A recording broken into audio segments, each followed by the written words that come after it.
Today I'm talking about three iconic 1950s films, all directed by Billy Wilder. And the names of those three movies are Sunset Boulevard, The Spirit of St. Louis, and The 7-Year Itch. First up is Sunset Boulevard. This is a 1950 film, and hot damn did I love it. I so thoroughly enjoyed this. Like, spoilers, it's my #1 movie so far this year. Well, thinking about what I want to say about this movie, I'm like, I do not have the words to describe how great this movie is. Like, I knew it's an iconic movie, it's a much-loved movie, very influential movie, but I don't feel like I have the vocabulary to really capture the freaking amazingness of this movie. So I'll do the best I can, but like, trust me, I'm underselling it. I loved everything top to bottom. Like, Billy Wilder is such an incredible writer, and this is one of those films that just really shows off his master skill. The basic premise is there's this struggling writer in Hollywood who constantly writes, but he's not making any money. One day when he's running away from some debt collectors, he stumbles across this mansion where he meets this old forgotten actress.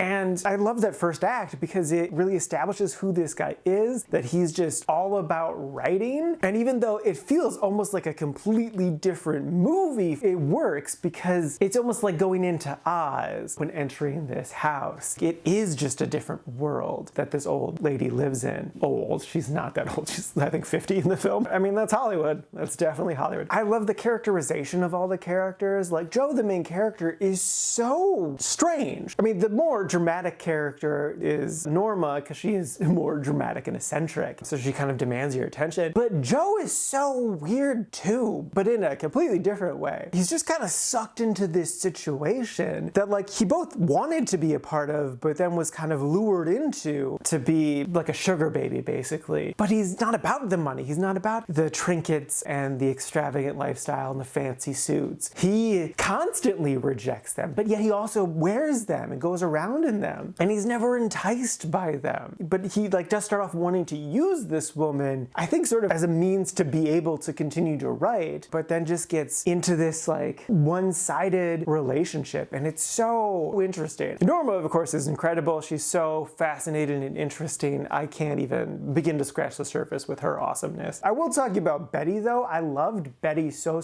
much, especially just like her first scene, because she instantly pops because she is this reader who reads scripts for this producer guy to, determine if they should produce them. And she is asked her opinion of this one script that she does remember and just lays into it, just like really up and down, trashes it. And I'm like, that is a strong woman. That is this badass woman who just like very plainly states her matter-of-fact opinion about this terrible thing. And like, she doesn't know that the writer's in the room, and she does apologize for it. But like, she's not apologizing for expressing her opinion, she's apologizing for being rude. Because, when someone asks for feedback, you don't just like lay it down on the line fully, you kind of sugarcoat things a little bit. Because you're not trying to, gut a person. And I loved that about her, that she not only, spoke her mind very truthfully, but then apologized for the right reasons. Not for expressing her opinions, but for being rude about it, because she didn't know. Like, that's just so great. Every time she popped up, I was so excited to just see what she had to say. She was so aspirational. Just like, I loved her energy. Everything about her was so perfect. I think part of why this movie works so well is that between those three leading characters, each one of them is interesting enough to have their complete own story. Like, Betty could totally have an entire movie just about her with no changes made to her character, and it would be so fascinating and incredible. And then the same is true for the other two. And just like, they're all coupled together with just such a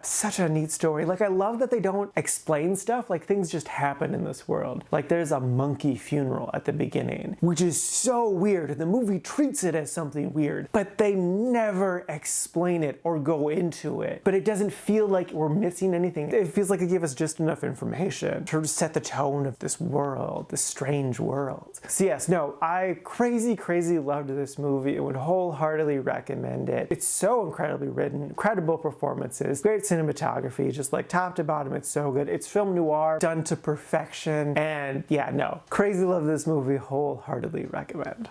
Next up is The Spirit of St. Louis. This is a 1957 film starring James Stewart. And the basic premise is this is about Charles Lindbergh's iconic flight across the Atlantic. So first and foremost, the most distracting thing about this film is that Jimmy Stewart is almost 50, but he looks even older. He's got like that old man hunch, and he's supposed to be playing this 25-year-old. So like he's so miscast for this in a reflection of reality type of way. Like I kept thinking about like this 25-year-old, he's doing all of this not for like America pride or anything like that. He's doing this because he's a cocky 25-year-old who believes he can't die. I wish we would have gotten that movie because that just sounds so fascinating. But I was able to put that aside, that I'm like, okay, this isn't a reflection of reality. This isn't what this story is. So I watched the movie for what it is. And it's classic Jimmy Stewart vibes of like pro-America propaganda, also kind of some pro-Christianity type stuff in there too. So it makes perfect sense to cast Jimmy Stewart as that, since that's the seeming vibe they were going for. And he does a good job at that, definitely. He plays it as like this very reminiscing person who just loves flying for kind of the beauty of flying, not for the thrills of flying. And that's a lot of fun. What this movie nails though is its tension and excitement. Because there's definitely, as they're like building the plane, getting the funds together, trying to figure out how this is gonna all work and whatnot, there's like a big ticking clock counting down, metaphorically, and just like the excitement's rising and it's like, oh, are they gonna do it? How is it all gonna turn out? And then when he's flying in the air eventually, even though you know he makes it in the end, you could still feel that sense of excitement and danger, like well, the times he like nods to sleep, or like he gets lost in the fog, or like, oh, there's mountains, what are we gonna do about these mountains type of thing. So like they nail the emotion, which is really the most important thing. So even though this film does not reflect what happened in reality, looking at it as historical fiction, an American propaganda version of the events, I think it's good. I think it's fun, it's interesting, and it's a good, exciting time. So would I recommend it? Yeah. If you don't mind dealing with the propaganda aspects of it, it's a delightful experience, yes.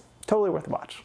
And lastly is The 7-Year Itch. This is a 1955 film co-starring Marilyn Monroe. This is the film where this iconic photo is from. The moment does happen in the film, but you don't see it like that, which was a little confusing to me. There's a whole story to it. They originally filmed it outside. They made it like this big spectacle thing because they were already drawing crowds anyway, and then like invited photographers to come up and they took these iconic shots. But those takes didn't work, so they had to redo it inside on a soundstage, and that's what's in the film. The basic premise is, sorry, it's a comedy and it's silly. This 39-year-old man is home alone for the summer. He sent his wife and child off to the country away from the heat of Manhattan. So now he's a bachelor for the summer and he wants to live it up, but he also wants to respect his wife's wishes. So he's torn between like drinking and smoking and hitting on young beautiful women and respecting the sanctity of his marriage. And it's silly and it's fun. I definitely enjoyed myself. There is a lot of narration. It's spoken narration, which I wish he didn't actually speak. I wish it was just like an internal monologue. I kind of understand why he did it, because then it's easier for him to like react, to act to it, rather than like hearing his voice over like an intercom or something, or an earpiece. He's literally just saying it out loud and can do more subtle movements and stuff like that. But I wish it would have been the other way. It is fun and funny. I do like how he has like an overactive imagination. He just conflates a lot of situations and he's like, oh yeah, I almost got laid like so many times, pushing all these bitches away. And that's fun and funny. When Marilyn showed up finally, I think we're supposed to be instantly captivated by her. I have never been all that attracted to her. In fact, I was more attracted to his wife in this. Facts is facts. I find the wife more attractive. And I wasn't taken in by her charm right away, but I did eventually like grow to like her and enjoy her. My favorite moment with her though was so fascinating was he, spoilers, tries to kiss her at one point. It's funny. You know what's gonna happen. It's building up to it. And she was like, hey, what are you doing? Stop it. And then he immediately apologizes and is like, this never happens to me. And she's like, oh, this happens to me all the time. It's no big deal. And she wants to keep hanging out and keep doing stuff in a non-romantic way. And he's like, no, I've sullied myself. But like, she's talked about how she's sought after all the time, men proposing to her all the time. So like, it's really interesting to see a character, for him, it's the most embarrassing moment of his life, but for her, it's just a Tuesday. Like, it speaks volumes volumes to her character of like, this is how she's had to navigate life, is boys fall in love with her all the time, and she gets that that's gonna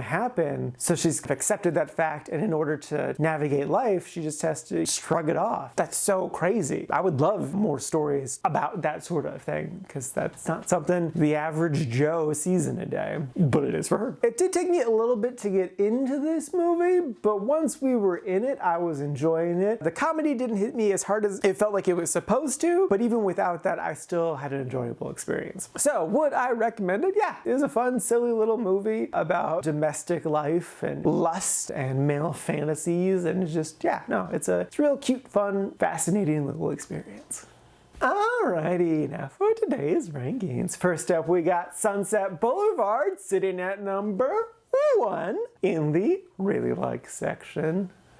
So good. And then after that is The Spirit of St. Louis sitting at number 13 in the quite like section. And then bringing up the rear, literally right behind that, is The 7-Year Itch sitting at number 14, again in the quite like section. It's only behind it because it just took me a little bit to get into it. And this is out of a total of 27 old movies so far this year.